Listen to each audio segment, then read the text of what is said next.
Só em Jesus eu encontrei minha esperança, luz, canção, lugar seguro, nele achei, rocha que não se abalará.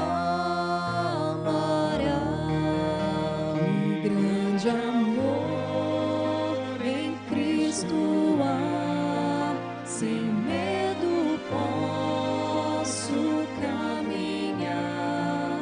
Consolador, completa-me, em seu amor me apegarei.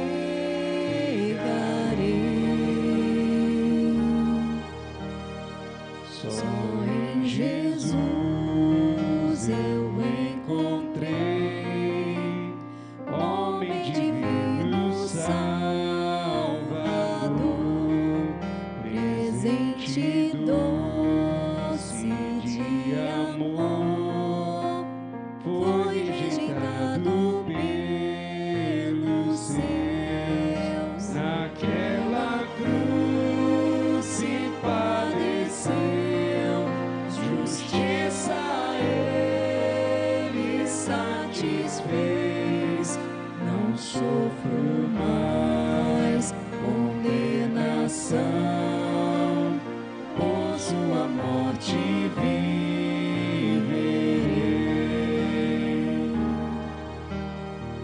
Seu corpo inerte ali ficou, luz que ante as trevas se apagou. Glorioso dia então nasceu, vivo ele está, ressuscitou.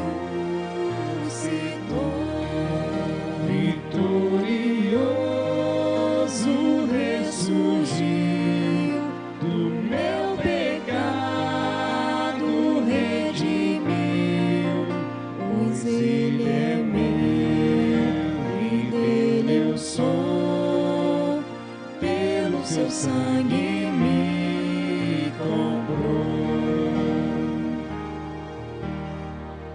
Não há mais medo, culpa em mim, esse é o poder de Cristo, por toda a minha vida aqui, dele serão os meus dias. Nem o poder do inferno irá das suas mãos me afastar, até voltar ou me chamar.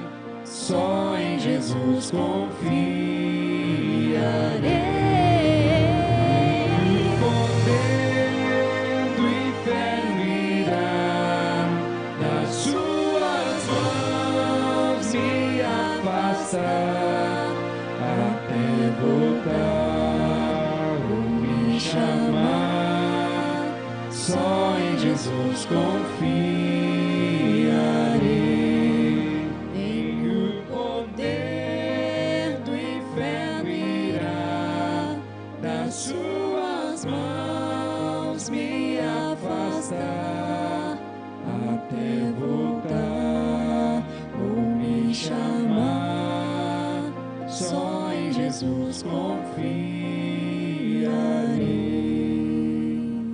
até voltar ou me chamar. Só em Jesus confiarei.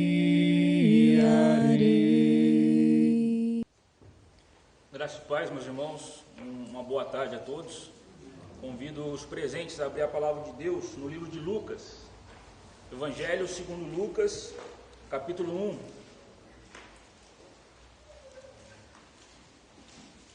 O texto que iremos trabalhar vai do verso 5 ao 25, só que como leitura introdutória faremos a leitura do verso 5 a 7.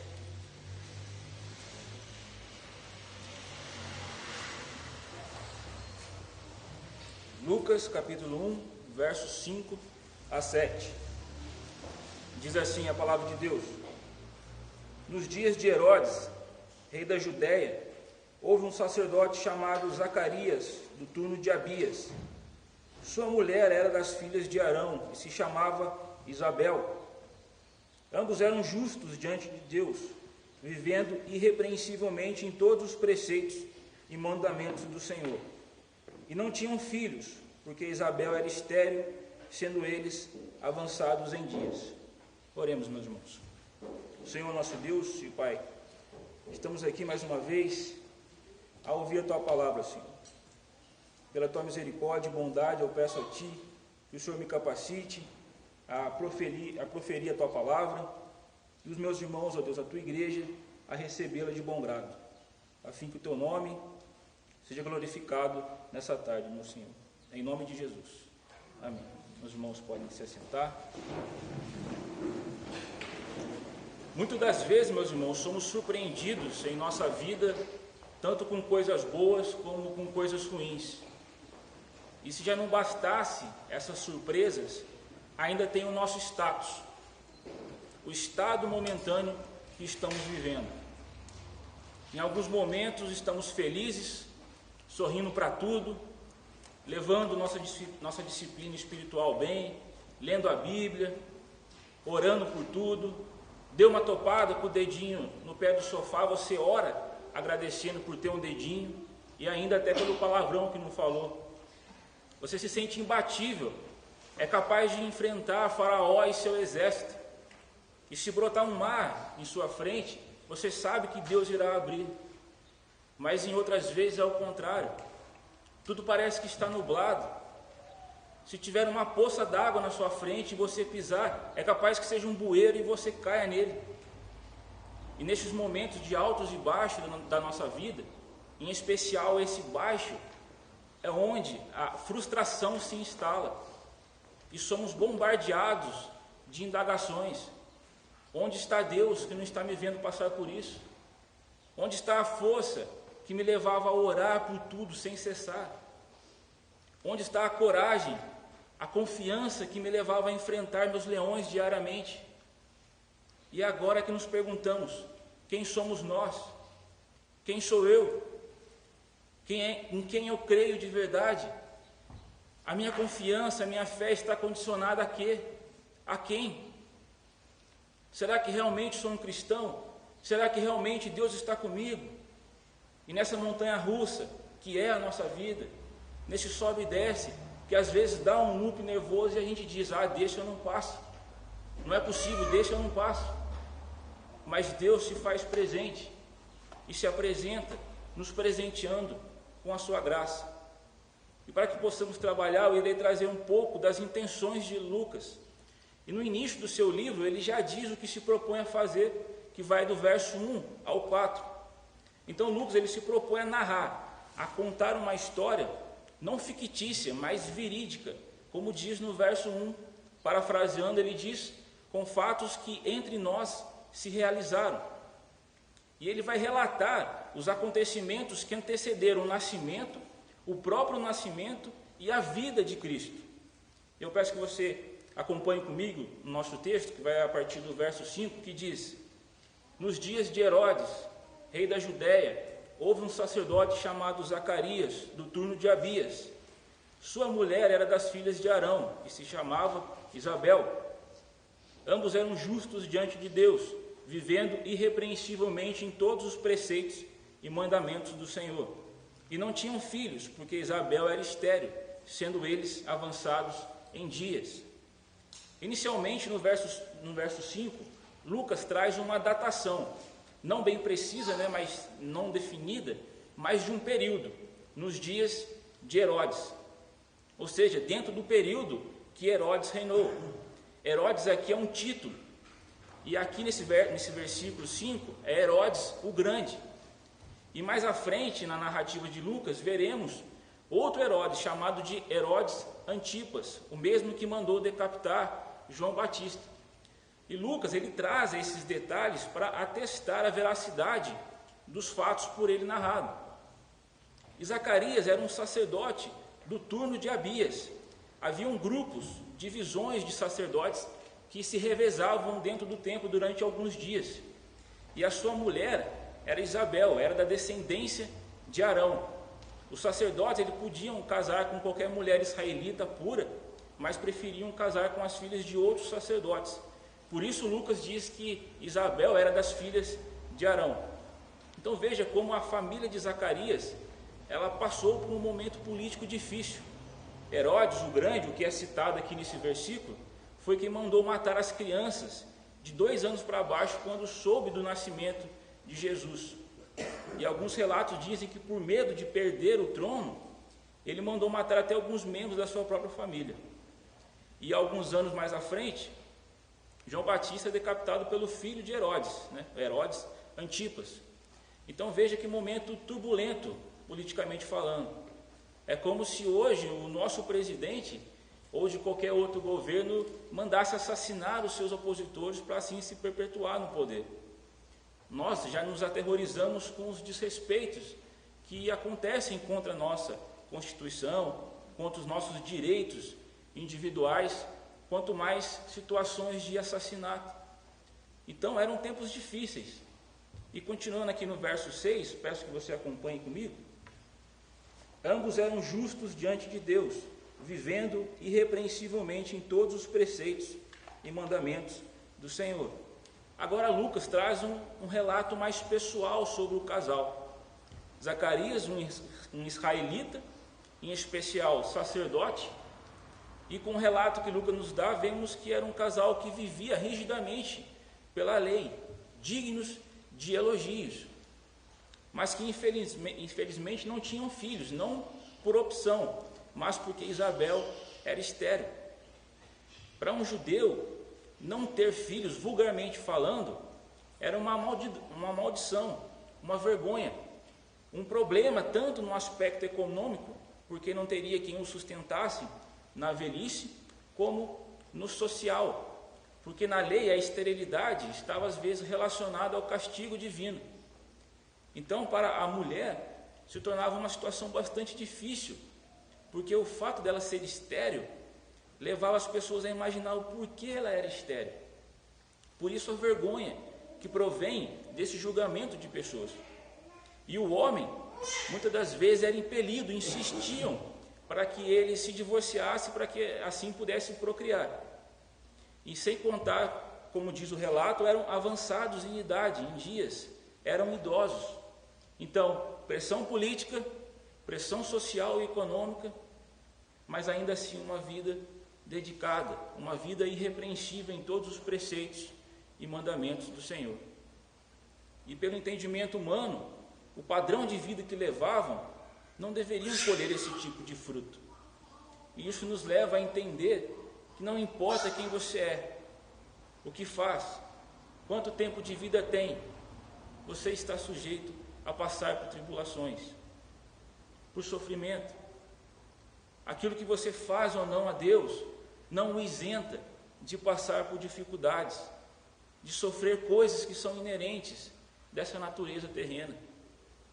Não estou dizendo que o pecado não tem consequências práticas, mas sim que o teu nível de santidade não o isenta de passar por momentos difíceis, como esse de Zacarias e Isabel. Mas ainda assim, Deus não nos deixa sós, nos traz refrigério no momento certo e de acordo com a sua vontade. Peço que você volte no texto comigo a partir do verso 8, que diz: Ora, aconteceu que, exercendo ele diante de Deus o sacerdócio da ordem do seu turno, coube-lhe por sorte, segundo o costume sacerdotal, entrar no santuário do Senhor para queimar o incenso. E durante esse tempo, toda a multidão do povo permanecia da parte de fora orando. E eis que lhe apareceu um anjo do Senhor, em pé, à direita do altar do incenso. Vendo, Zacarias turbou-se e apoderou-se dele o temor. Disse-lhe, porém, o anjo: Zacarias, não temas, porque a tua oração foi ouvida. E Isabel, tua mulher, te dará à luz um filho, a quem darás o nome João. Em ti haverá prazer e alegria, e muitos se regozijarão com o seu nascimento. Pois ele será grande diante do Senhor, não beberá vinho, nem bebida forte, e será cheio do Espírito Santo, já do ventre materno, e converterá muitos dos filhos de Israel ao Senhor seu Deus, e irá diante do Senhor no espírito e poder de Elias, para converter o coração dos pais aos filhos, converter os desobedientes à prudência dos justos e habilitar para o Senhor um povo preparado. Zacarias então estava trabalhando, exercendo o seu ofício de sacerdote, quando aparece a ele um anjo dizendo que a sua oração foi ouvida e que a sua mulher, com todos os seus impedimentos, lhe daria um filho, e relata quem ele seria e o que faria. Zacarias, sendo um conhecedor das Escrituras, deve ter lembrado de tudo que o Antigo Testamento dizia sobre a vinda do Messias. Isaías 40, verso 3, dizendo que a voz de alguém clamando no deserto prepararia o caminho para o Senhor. Em Malaquias 3:1, aqui é o próprio Senhor falando, ele vai dizer: vejam, eu enviarei o meu mensageiro que preparará o caminho diante de mim. Ou seja, o próprio Deus, o próprio Senhor, dizendo que enviaria um mensageiro adiante dele para anunciar a sua chegada. Mais uma prova que Jesus era Deus, pois era costume no Oriente Médio enviar representantes previamente para preparar o caminho para a visita de um rei. E agora um anjo aparece a Zacarias dizendo que a pessoa que Deus enviaria para preparar o caminho do Senhor, como está dizendo o Antigo Testamento, é o seu filho que nascerá. Nascerá de um sacerdote idoso, juntamente com a sua esposa idosa e estéril. Eu fico imaginando como deve ter ficado a cabeça de Zacarias. Deve ter dado um nó, a sua perna bambeado, sua pressão baixado, ficado branco. E no verso 12, essas palavras que são traduzidas por turbou-se, apoderou-se dele o temor, realmente traz um aspecto negativo, não só de um susto, mas de algo que realmente abalou as suas estruturas, de um medo que quase o fez sair correndo. Mas o anjo o convence a ficar, pedindo que não temesse, chamando a sua atenção para a sua oração, e sendo bem direto e até mesmo revelando o nome do menino, que tem um significado muito condizente com o contexto que é João. Aqui João ele traz uma raiz hebraica que significa Jeová é um doador gracioso. Não sabemos quantos anos especificamente Zacarias estava casado. Com base nos relatos podemos imaginar que não eram poucos anos, visto que o texto diz que eles eram idosos e que pelo costume da época e cultura as pessoas casavam-se cedo. Então Zacarias deve ter passado belos longos anos com esse peso de não poder ter filhos, visto essa imposição da época. E creio que a partir do momento que descobriram que não poderiam ter filhos, Zacarias, juntamente com a sua esposa, começaram a orar a Deus a esse respeito, como diz no verso 13, a sua oração foi ouvida. E essa oração aqui tem um caráter de súplica, de pedido por algo, por alguém. A palavra aqui usada no original é a mesma que Paulo vai usar em Romanos 10, verso 1, que é traduzida por súplica. Aqui Paulo em Romanos está suplicando a Deus a favor de pessoas para que sejam salvas. E o anjo começa a relatar o resultado desse nascimento e como João seria. O resultado que haveria prazer e alegria e muitos se regozijariam. Não somente pelo milagre do nascimento, mas pelo que essa criança representaria para a história, pelo cumprimento das profecias, sendo a precursora do rei, do Salvador. E como João seria, trazendo aspectos práticos de sua vida, de como atuaria na preparação do caminho do Senhor. Essas referências a ser grande diante do Senhor, de não beber vinho, nem bebidas fortes, sugere que João deveria ser sujeito ao voto de Nazireu por toda a sua vida.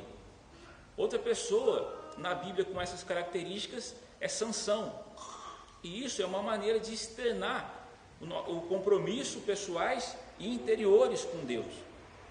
E os versos 16 e 17 fazem alusão ao que João faria futuramente, batizando e pregando o arrependimento. João convocou a nação de Israel, despertando-a, preparando-a para a vinda de Cristo. Por isso que quando João batizava, o chamado batismo de arrependimento, muitos judeus se iravam. Porque quando um não judeu se convertia ao judaísmo, ele passava por esse tipo de ritual de batismo. Então, quando um judeu cria na pregação de João e era batizado, isso era uma afronta para alguns. Por isso que João vai ter aquela discussão mais à frente com alguns judeus e os chama ao arrependimento. Ou seja, eles com suas religiosidades não serviriam de nada e que precisariam de arrependimento. Elias foi o severo profeta do arrependimento que repreendeu Acabe, o idólatra rei de Israel. Por isso João, ele é comparado com Elias. Tinha o mesmo ímpeto e pregava a mesma coisa. Ele estava dizendo basicamente que todos precisavam de arrependimento, inclusive esses religiosos, colocando assim todos em pé de igualdade, no mesmo nível, aplanando os caminhos do Senhor, como diz no final do versículo 17, habilitando um povo preparado para o Senhor, um povo que reconhecesse a necessidade de um Salvador. Deus respondeu à oração de Zacarias, do seu modo, no seu tempo. Deus pegou uma situação impossível e a tornou possível. E não só isso, em um cumprimento de todas as profecias relacionadas ao Messias. Se queremos ter nossas orações respondidas, temos que aprender a confiar, a esperar em Deus, principalmente nas coisas que aos nossos olhos são aparentemente impossíveis. A saber que Deus lida com isso a seu modo e a seu tempo, e que Ele pode fazer infinitamente mais que imaginamos. Peço que você retorne ao texto comigo, a partir do verso 18, que diz: Então perguntou Zacarias ao anjo: Como saberei isto? Pois sou velho e minha mulher avançada em dias. Respondeu-lhe o anjo: Eu sou Gabriel, que assisto diante de Deus, e fui enviado para falar-te e trazer-te estas boas novas. Todavia ficarás mudo e não poderás falar até o dia em que estas coisas venham a realizar-se, porquanto não acreditastes nas minhas palavras, as quais a seu tempo se cumprirão. O povo estava esperando a Zacarias e admirava-se de que tanto se demorasse no santuário, mas saindo ele, não lhes podia falar. Então entenderam que tiveram uma visão no santuário, e expressava-se por acenos e permanecia mudo. No verso 18, Zacarias indaga o anjo em um tom de desaprovação. A palavra no original, que é traduzida por saberei, ou seja, como saberei isto, que é o que Zacarias fala ao anjo, ela é usada também para descrever relação sexual. Então essa pergunta retórica, ela pode ser facilmente entendida dessa seguinte forma: como terei relações assim, pois sou velha e minha mulher também?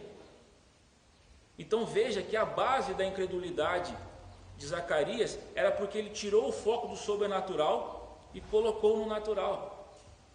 E essa situação de Zacarias não era nova, não era algo que nunca tinha acontecido na história.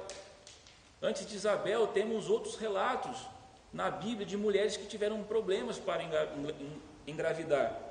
Por exemplo, tem a Sara, esposa de Abraão, tem a mulher e as servas de Abimeleque. Esse caso aqui, Deus as tornou estéreis por causa de Sara. Tem Rebeca, esposa de Isaac, filho de Abraão. Raquel, esposa de Jacó, filho de Isaac, neto de Abraão, mãe de Sansão. Ana, mãe de Samuel. Mical, a esposa de Davi. Temos que se dizem, está lá em 2 Samuel, temos a mulher sunamita. Essa sunamita, cuja Bíblia também não cita o nome, que não tinha filhos, a Bíblia não deixa muito claro se ela era estéril ou não. Somente diz que ela não tinha filhos e que seu marido era velho. E Eliseu a chama e diz a ela: a este tempo determinado, segundo o tempo da vida, abraçarás um filho. E assim sucedeu, ela concebeu um filho, que diz lá em 2 Reis, no tempo determinado. E creio que pelo fato de ser sacerdote, pelo relato de Lucas, e chamá-lo de irrepreensível em todos os preceitos e mandamentos do Senhor, Zacarias conhecia bem essas histórias. Então, se já não bastasse os problemas culturais, políticos, as dificuldades por causa da idade, o fato de não terem filhos, agora Zacarias se depara com uma fé deficiente. Uma fé que era o bastante para levá-lo a servir como um sacerdote, a obedecer uma lista de leis e até mesmo a fazer orações. Mas não era o suficiente para crer no milagre de um Deus sobrenatural. E ele acaba pagando um preço por isso, como veremos nos próximos versos, de 19 a 20. O anjo o repreende com um discurso de autoridade, revelando a sua identidade, lugar e de onde veio e a sua missão. Zacarias sofreu uma represália, porque lhe faltava algo muito importante: fé, confiança em Deus. A palavra aqui traduzida para acreditaste, que o anjo diz a ele, ou seja, não acreditaste, no original, é às vezes usada até mesmo aqui no livro de Lucas, para se descrever o ato de crer na salvação. Mas aqui no verso 20, era de não acreditar que Deus faria aquilo que falou que faria através do anjo. Não era apenas um ceticismo, uma dúvida, mas não confiava que Deus podia fazer o que falou. E os versos 21 e 22, ele sai do templo e o povo percebe que alguma coisa lhe tinha acontecido. E sob uma perspectiva humana, é fácil entender as dúvidas de Zacarias, porque somos céticos, incrédulos. É fácil duvidar e entender mal o que Deus quer fazer na nossa vida. Cometemos o erro de confiar na ordem natural como o único fator determinante na história. Aqui no caso de Zacarias, que eles só teriam um filho se Isabel não fosse estéril e se tivesse relações na flor da idade. Ou seja, confiar no nosso intelecto, na nossa experiência. Qual a chance de 2 mais 2 dar 5? Naturalmente falando, nunca. Mas e um mar em se abrir? E uma virgem dar à luz? Somos tentados a duvidar das promessas de Deus e nos esquecemos que o nosso Deus é um Deus do impossível. Lembre-se da obra dele ao longo da história. Nossas dificuldades e deficiências não podem limitar o poder de Deus. Peço que você retorne ao texto a partir do verso 23, que diz: sucedeu que terminados os dias de seu ministério, voltou para casa. Passados esses dias, Isabel, sua mulher, concebeu e ocultou-se por 5 meses, dizendo: assim me fez o Senhor, contemplando-me para anular o meu opróbrio perante os homens. Então, após acabar o tempo de serviço de Zacarias no templo, ele volta para sua casa e algum tempo depois, Isabel fica grávida e ela profere a seguinte frase: assim me fez o Senhor, contemplando-me para anular o meu opróbrio perante os homens. Ou como está na NVI, isto é obra do Senhor. Agora ele olhou para mim com favor, para desfazer a minha humilhação perante o povo. Será que foi só isso que Deus fez? Ele fez o que fez somente para retirar a humilhação de Isabel perante os homens? Não. Ele fez bem mais do que isso. Ele introduziu uma peça importante na história daquele que viria a ser o Salvador, tanto de Zacarias, como de Isabel, como de João.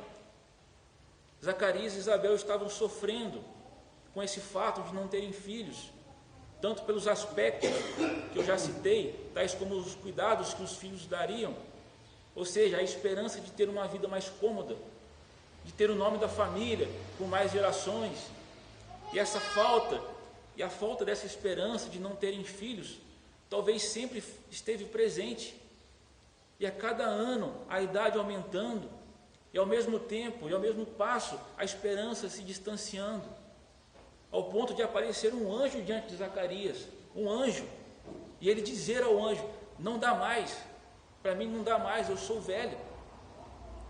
Talvez para o casal isso já era uma situação aceita, uma dor que eles carregariam para o túmulo. Não esperavam qualquer mudança dessa situação, sentiam-se humilhados, desesperançados, Mas no tempo certo, Deus retirou a humilhação e lhes deu esperança. E como diz no verso 14, em ti haverá prazer e alegria, e muitos se regozijarão com o seu nascimento.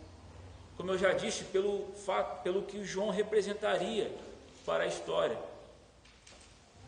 A importância dos detalhes que Lucas traz para as possíveis indagações de Teófilo, para quem o livro é endereçado, como diz no verso 3 do capítulo 1, que poderia ele ser um novo convertido ou simplesmente um indagador da fé.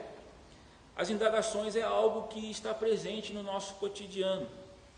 Indagações são como a necessidade de comer que nos leva a trabalhar para saciar essa fome. E nesse caso, a indagação que nos leva a buscar respostas é: como Deus pode dar um filho a um casal de idosos com a esposa estéril? A resposta é: não sei. Especificamente, não sei. O que sei é que Ele pode dar um filho a um casal de idosos, como pode abrir a madre de uma mulher estéril, e infinitamente mais. E talvez você, assim como eu, tenha fé para vir à igreja, para dizer que é cristão, para orar, para fazer uma súplica a Deus. No meu caso, muitas das vezes aquilo que eu acho que é fé, na verdade é teimosia mesmo. E isso não é um exemplo muito bom, mas eu pago o preço por isso. É quando a montanha-russa começa a descer e o frio na barriga vem, e você troca Jesus por Genésio, e trocar aqui é no sentido de inverter os nomes, e você fala: agora já era, agora não dá. E quantas vezes fiquei em silêncio, eu fui colocado mudo, assim como Zacarias, não por um anjo, não diante de um anjo, mas por uma situação, pela vergonha, em dizer que acredito em um Deus soberano, em pregar sobre um Deus soberano, e no momento que mais preciso crer e confiar nele, vacilar. E talvez você partilhe desse mesmo sentimento. Sabemos daquilo que nos faz ser colocados mudos diante de Deus. E se já não bastasse os nossos erros, nos deparamos com situações que são inerentes dessa vida de pecador. Consequências da idade, a falta de saúde, segurança financeira, estabilidade emocional, a política, enfim, coisas que nos levam a apelar à fé, à confiança em Deus. E muitas das vezes é quando descobrimos que não temos tanta fé assim. E acabamos a pagar o preço por isso. E isso, conforme o passar do tempo, vai se tornando frustrações e indagações, como a da nossa introdução. Onde está Deus que não está me vendo passar por essa situação? Onde está a força que me levava a orar por tudo sem cessar? Onde está a coragem, a confiança que me levava a enfrentar os meus leões diariamente? Quem somos nós? Quem sou eu? Em que eu creio de verdade? A minha confiança, a minha fé está condicionada a quê? A quem? Será que realmente sou um cristão? Será que realmente Deus está comigo? E agora eu posso te responder essa pergunta. E responderei com um presente que foi dado a esse casal. Não pelo mérito, mas pela graça, que é o texto que fala do propósito de João Batista, que está a partir do verso 76 desse capítulo. Eu peço que você acompanhe comigo. Lucas 1, verso 76, que diz: Tu, menino, serás chamado profeta do Altíssimo, porque precederás o Senhor, preparando-lhe os caminhos, para dar ao seu povo conhecimento da salvação, no redimir dos seus pecados, graças à entranhável misericórdia de nosso Deus, pela qual nos visitará o sol nascente das alturas, para alumiar os que jazem nas trevas e na sombra da morte, e dirigir os nossos pés pelo caminho da paz. Deus pode ressuscitar o morto, dar filhos à mulher estéril, dar esperança ao necessitado ou desesperançoso, como diz em Jó 42, verso 2: Bem sei que tudo podes, e nenhum dos teus planos podem ser frustrados. Então vemos, não importa quem você seja ou o que faça, coisas ruins podem acontecer com você. Deus pode responder a tua oração, ao seu modo, ao seu tempo. e nesse momento você descobre que a tua fé é vacilante, mas ainda assim Deus torna possível o impossível, independentemente da tua fé, e age com graça. Nada pode limitar o poder de Deus, nem mesmo uma fé incrédula.